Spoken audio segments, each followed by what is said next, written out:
So this project that we've started is a PRS funded project. It's a women's music project and it's called My Words, Our Songs. The idea is to do 2 creative writing workshops, which we're doing at the moment, with Duffy-Howard and Christina Lewis, who are great creative writers and songwriters. And they've been working with young people to write basically whatever they want, write their stories.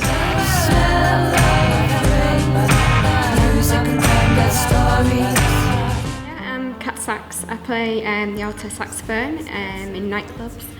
Currently in year 11 in high school. I'm just about to leave in a few weeks when I finish my exams. My name is Jodie Langford. I'm 16 years old, currently in education, moving on to college in a couple of months. I don't really have a creative background. I mean, I'm not very good at drawing, I'm not really very good at writing and stuff, although sometimes I do come up with a good. There's a lot going on at the moment with like exam stress and then a few arguments within like close friends. So I wanted some way to like channel what I was feeling without obviously harming myself or any other people. And I thought that this would be a really good way to show what I was feeling in like a nice way.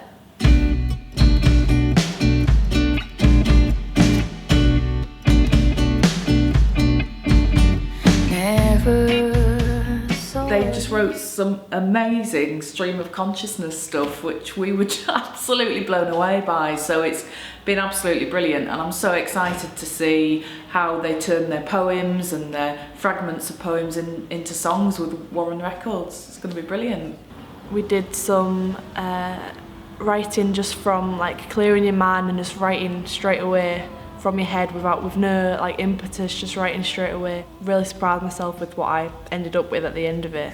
So I've already learnt a new way to like start ideas and have a starting point to a really good piece of work.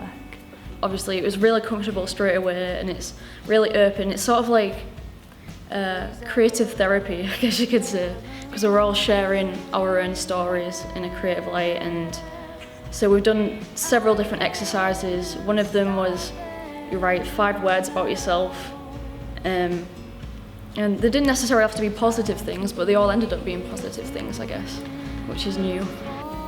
Personally, I think it's made me a little bit more optimistic because of the subject of which I've created my song around. I'm not really one for happy endings, but this time I've decided to be a bit of an optimist. And just hearing other people feedback to it is a good thing, because sometimes you read it back yourself and you're like, anyone could do that, but it's quite exciting to think that like you're the only one who will ever write that exact statement. What surprised me has been how quick people have been to come up with some fantastic imagery and fantastic pieces of writing, and just how willing and happy everybody's been to share it. Nobody's kind of kept it to themselves. Everybody's just been happy to support and help each other.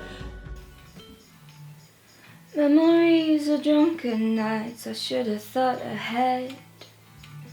Familiar sounds of 80s bands, I'm dreading what's been said. In the morning, almost on a Sunday, inside jokes. And those pieces of writing that get developed in these workshops will be passed on to musicians around Hull in the UK, and they're going to transform these songs or these pieces of writing into songs. Pictures of the lifeline.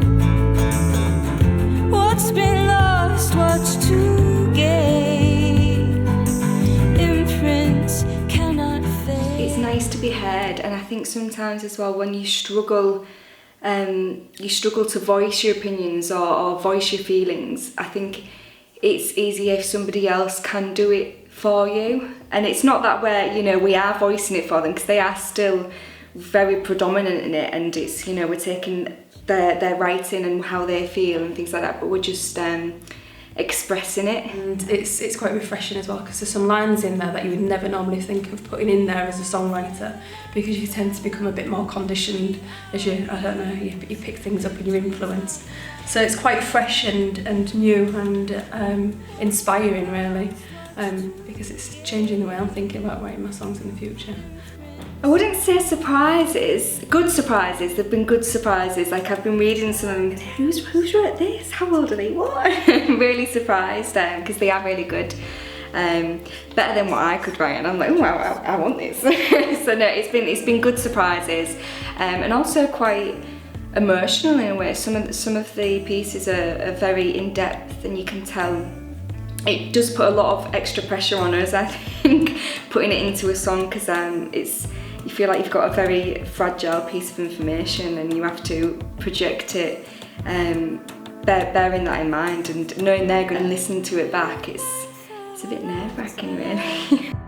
Here are these pictures of the lifeline.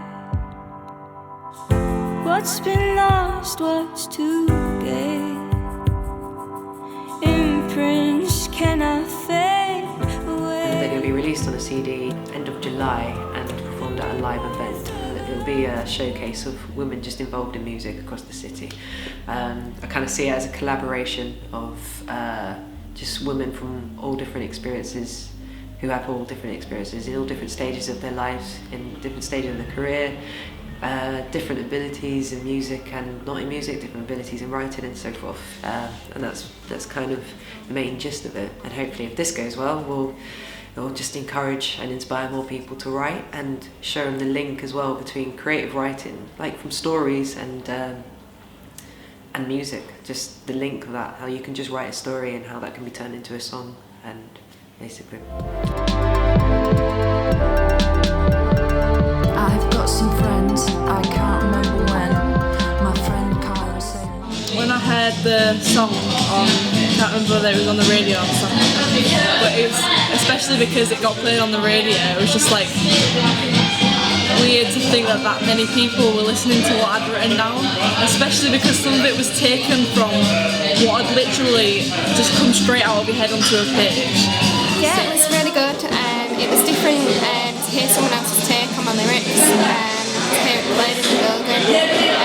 As well, because I'm used to performing and used to being the one performing, but it was different for someone else to perform for me, and to hear it in someone else's style was really good. Since the project, I started writing poems and things that looked a bit more like lyrics. Like straight after the workshop, I was texting my mate Izzy, and I was just like, have you seen all these exercises that we've been doing? So we've been writing together now, we've been writing songs together, and hopefully we can pursue some sort of musical career out of it. I'm hoping to go through a company called Bespoke Boutique, and they're going to help advertise my song lyrics to other people, so it's giving me the confidence to be able to do that while on the course.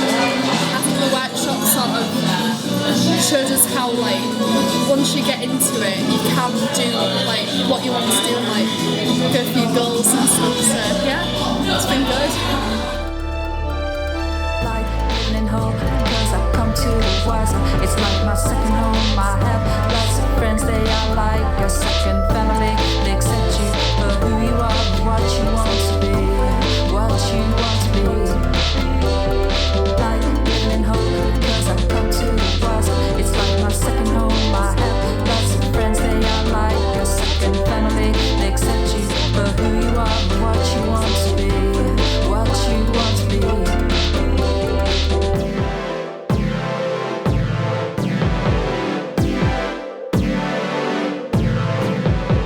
Best thing happened to me is that in 2015 I got pregnant. I was a bit scared about it, and my friends and family were really supportive to me.